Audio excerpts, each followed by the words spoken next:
Sa isang maliit na baryo sa Hilagang Pilipinas, isinilang si Lam-ang, isang batang may pambihirang kapalaran. Bago pa siya ipanganak, nanaginip na ang kanyang ina, si Namungan, na magiging bayani ang kanyang anak. Nang ipanganak si Lam-ang, hindi siya umiyak tulad ng ibang sanggol. Sa halip, malinaw siyang nagsalita, hinanap agad ang kanyang ama.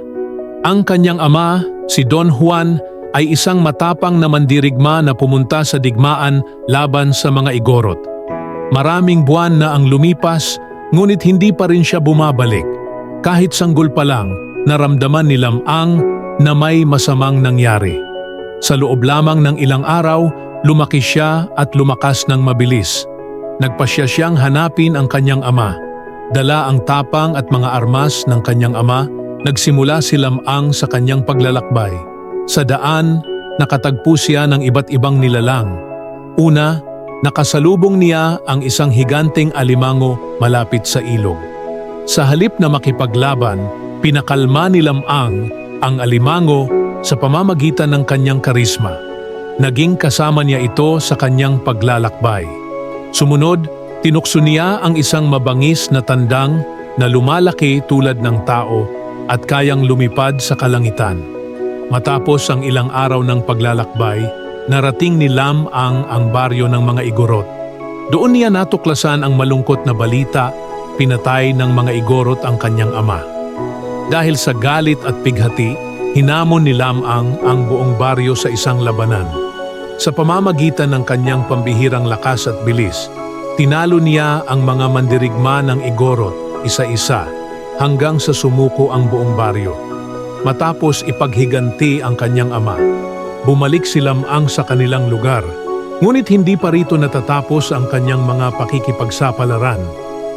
Ninais niyang makilala si Inés Canoyan, ang pinakamagandang dalaga sa kanilang rehiyon. Maraming lalaki ang nagtangkang manligaw kay Inés, ngunit wala ni isa ang nagtagumpay. Sakay ng kanyang mahiwagang tandang, lumipad si Lam-ang papunta sa baryo ni Inés. Namangha ang mga tao nang makita nila ang higanteng tandang at mabilis na kumalat ang balita kay Inés. Nagpakilala si Lam-ang sa kanya nang may buong kumpiyansa bilang isang tunay na bayani. Impresyonado si Inés, ngunit kailangan pang patunayan ni Lam-ang ang kanyang kakayahan. Hiniling ng pamilya ni Inés na hulihin ni Lam-ang ang isang bihira at mabagsik na puting-pating mula sa kailaliman ng dagat. Walang pag-aalinlangan, sumisid si Lam-ang sa tubig at nakipagbuno sa pating.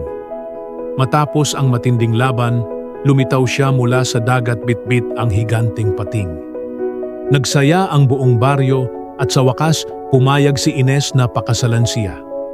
Ang kanilang kasal ay isang engranding pagdiriwang at dumalo ang mga tao mula sa iba't ibang lugar upang saksihan ang pagsasama ng matapang na bayani at ng magandang si Inés. Pati ang higanteng alimango at tandang ay sumayaw sa kasiyahan. Ngunit hindi pa dito natapos ang kwento ni Lam-ang.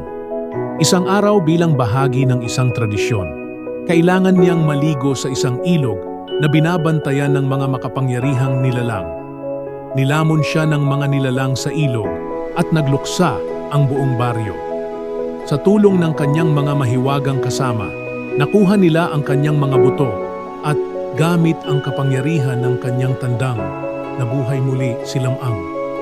Bumalik si Lam-ang sa kanilang baryo, hindi lamang bilang alamat, kundi bilang simbolo ng katapangan, pag-ibig at katatagan.